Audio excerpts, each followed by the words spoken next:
Hello viewers, welcome to Telugu Dose and don't forget to subscribe my channel. Last videos lo nenu already 4th unit start chesanu. 3 videos 4th unit ki related upload chesanu.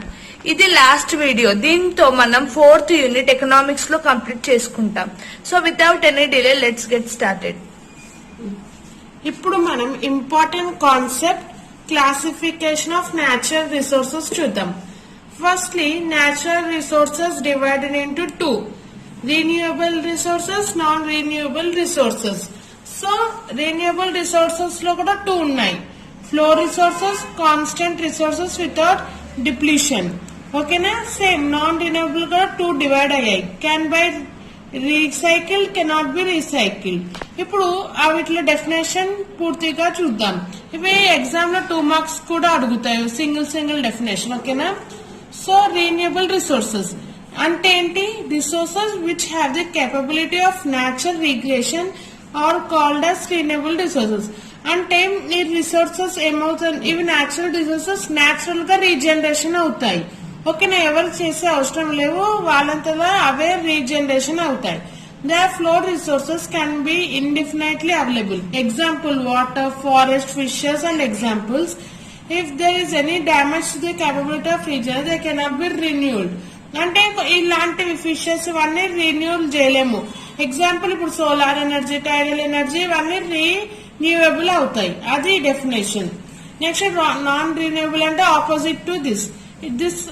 They are also called as exhaustive resources. అంటే this stock is fixed at a time. For example, minerals, coal, petrol and gas. These resources cannot be regenerated. అంటే ఇప్పుడు coal, petrol మళ్ళీ regenerate కాలేవు. So అందుకోసం ఇట్లానే non renewable resources అంటారు. మళ్ళీ next continuous resources. They're also called as flow resources. అంటే ఇది ఏంటంటే దే కెనాట్ బి డిగ్రేడెడ్. ఇవన్నీ మళ్ళా ఇవి రీజనరేట్ కావు. However the flow resources also affected by atmosphere pollution. అంటే రిసోర్సెస్ ఎలా అంటే మన బయట ఎన్విరాన్మెంట్ తోటి ఎఫెక్ట్ అవుతాయి కంటిన్యూస్ రిసోర్సెస్. 4th వచ్చేసి resources which can be recycled. Some resources like minerals can be reproduced and recycled. We can use them only. అంటే resources which can be only 1 use కే, మళ్ళీ రిపీట్ చేయడానికి రాదు. For example thermal gas ఇవన్నీ ఒకసారికే use చేస్తాం, మళ్ళీ reuse చేయడానికి రావు. అంటే ఈ క్లాసిఫికేషన్ ఆఫ్ న్యాచురల్ రిసోర్స్ లో ఈ 4 డివైడ్ అయ్యాయి. ఇవి ఎగ్జామ్ లో 5 మార్క్స్ కి అడగొచ్చు, లేదా వాట్ ఈజ్ రిన్యూవబుల్ రిసోర్సెస్ అని 2 మార్క్స్ కూడా అడగొచ్చు. ఇప్పుడు మనం ఇంపార్టెంట్ కాన్సెప్ట్ సస్టైనబుల్ డెవలప్మెంట్ గురించి చూద్దాం. ఇది ఎగ్జామ్ లో కంపల్సరీగా 5 మార్క్స్ కి అడుగుతారు. సో మీరు ముందు డెఫినేషన్ రాసి ఆన్సర్ స్టార్ట్ చేయాలి. ముందుగా సస్టైనబుల్ డెవలప్మెంట్ డెఫినేషన్ ఏంటో చూద్దాం.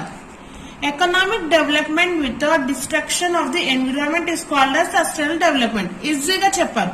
ఏంటంటే ఇప్పుడు ఎకనామిక్ డెవలప్ కావాలి, కానీ ఎలా డెవలప్ కావాలంటే వితౌట్ డిస్ట్రక్షన్. అంటే ఏది ఎన్విరాన్మెంట్ ఎఫెక్ట్ కాకుండా ఎకనామిక్ డెవలప్మెంట్ కావాలి. దాన్నే సస్టైనబుల్ డెవలప్మెంట్ అని అంటారు.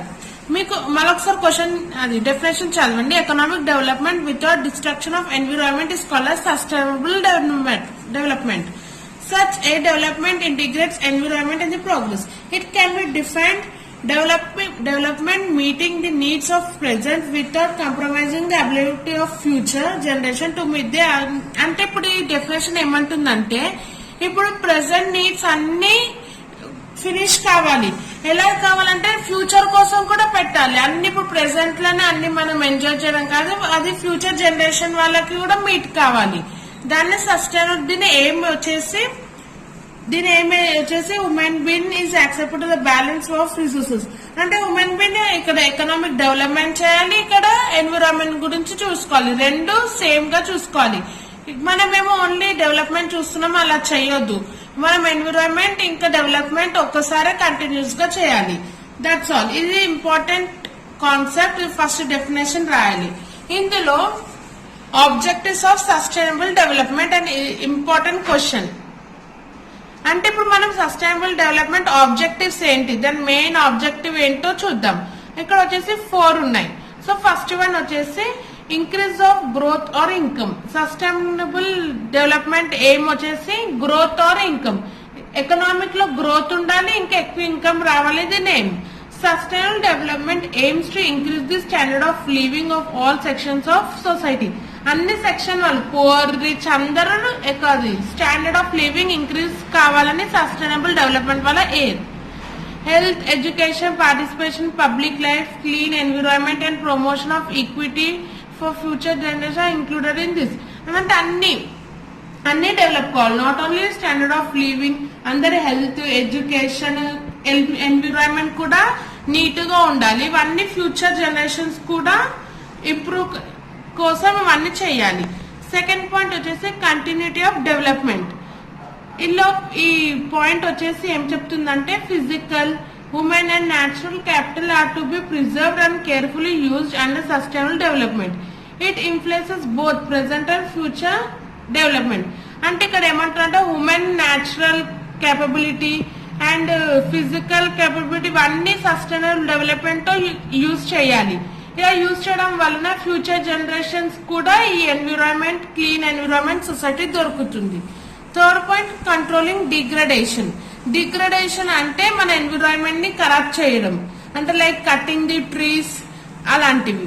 Development should not lead to environmental degradation effecting the quality of life. ఇప్పుడు ఎన్విరాన్మెంట్ గిట్ ఎఫెక్ట్ అయిందాక మన క్వాలిటీ ఆఫ్ లైఫ్ కూడా ఎఫెక్ట్ అవుతుంది.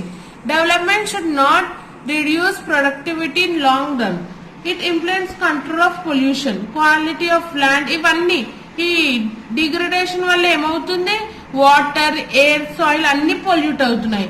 సో మనం ఏం చేయాలంటే ఈ ఎన్విరాన్మెంట్ డిగ్రేడేషన్ స్టాప్ చేసి ఎన్విరాన్మెంట్ ని సేవ్ చేయాలి. ఇలా సేవ్ చేయడం వల్లనే మన స్టాండర్డ్ ఆఫ్ లివింగ్ ఇంప్రూవ్ అవుతుంది, మన ఫ్యూచర్ జనరేషన్స్ కి బెటర్ ఎన్విరాన్మెంట్ ఇస్తాము. నా లాస్ట్ పాయింట్ వచ్చేసి ప్రొటెక్షన్ ఆఫ్ బయోడైవర్సిటీ.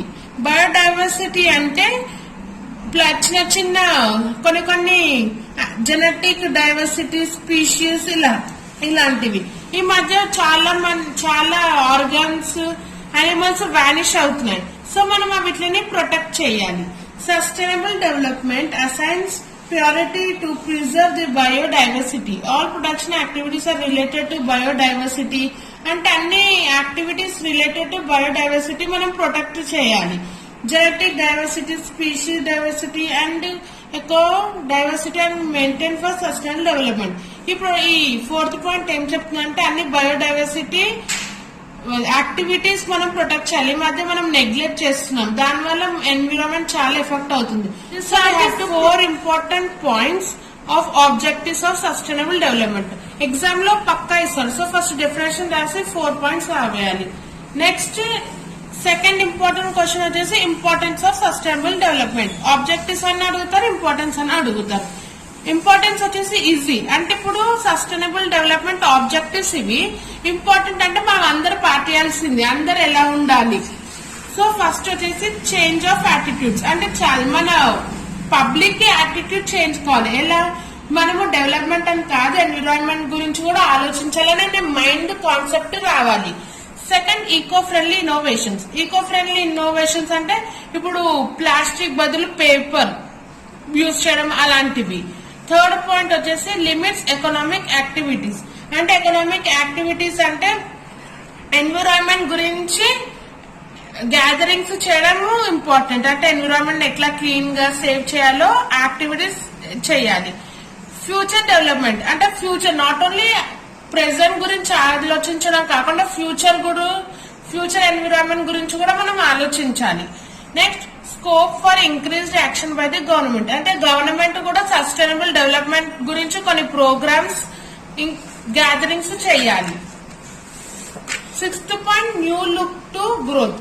అంటే sustainable development gives a new meaning to economic growth in terms of quality of life. ఇది సస్టైనబుల్ డెవలప్మెంట్ ఏమవుతుందంటే మన క్వాలిటీ ఆఫ్ లైఫ్ కూడా ఇంక్రీజ్ అవుతుంది. ఎన్విరాన్మెంట్ సరిగా ఉంటే మన హెల్త్, లైఫ్ కూడా ప్రాపర్ గా ఉంటుంది. Seventh point conservation of resources. Sustainable development వల్ల ఏమవుతుందంటే రిసోర్సెస్ అన్ని కన్జర్వ్ అవుతున్నాయి. It encourages regeneration of resources. అంటే ఇప్పుడు వన్ టైం అని కాకుండా ఉన్న రిసోర్సెస్ ని మళ్ళీ రీజనరేషన్ చేస్తున్నాం. 8th point preserves biodiversity. ఇప్పుడు ఒక ఆబ్జెక్టివ్స్ లో చదవను కదా, ప్రిజర్వ్స్ బయోడైవర్సిటీ, ఇదే మళ్ళీ ఆ పాయింటే. Sustainable development recognize the importance of, అంటే బయోడైవర్సిటీ ఇంపార్టెన్స్ తెలుసుకొని వీటిని ఎలా ప్రిజర్వ్ చేయాలో నేర్చుకోవాలి. 9th point balance economic, social and environment dimensions of development.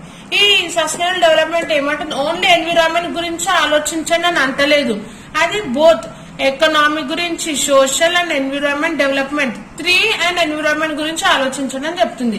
ఈ డయాగ్రామ్ చాలా ఇంపార్టెంట్, ఎగ్జామ్ లో ఇలా డయాగ్రామ్ చేస్తే మీకు ఫుల్ కి ఫుల్ మార్క్స్ ఇస్తారు. ఇక్కడ social system, environment system and economic system ఇవి మెన్షన్ చేయాలి, లేబుల్ చేయాలి, ఫుల్ కి ఫుల్ ఇస్తారు. లాస్ట్ అండ్ ఫైనల్ పాయింట్ వచ్చేసి realization of importance of nature. అది సస్టైనబుల్ డెవలప్మెంట్ ఏమంటుందంటే ముందు మనము ఇంపార్టెన్స్ ఆఫ్ నేచర్, ఎన్విరాన్మెంట్ గురించి ఇంపార్టెన్స్ తెలుసుకోవాలి, అప్పుడే మనం దాన్ని ప్రొటెక్ట్ చేస్తాం. That's all, this are the 10 points of importance. మీరు ఎగ్జామ్ లో 5 మార్క్స్ కోసం ఒక 6-7 పాయింట్స్ రాయండి, దట్స్ ఆల్. సో దీంతో మనం 4th యూనిట్ కంప్లీట్ చేసుకున్నాం. మీకు ప్రీవియస్ వీడియోస్ కావాలంటే ఆ లింక్ డిస్క్రిప్షన్ బాక్స్ లో పెడతాను. Do watch it. Thank you for watching and don't forget to subscribe my channel.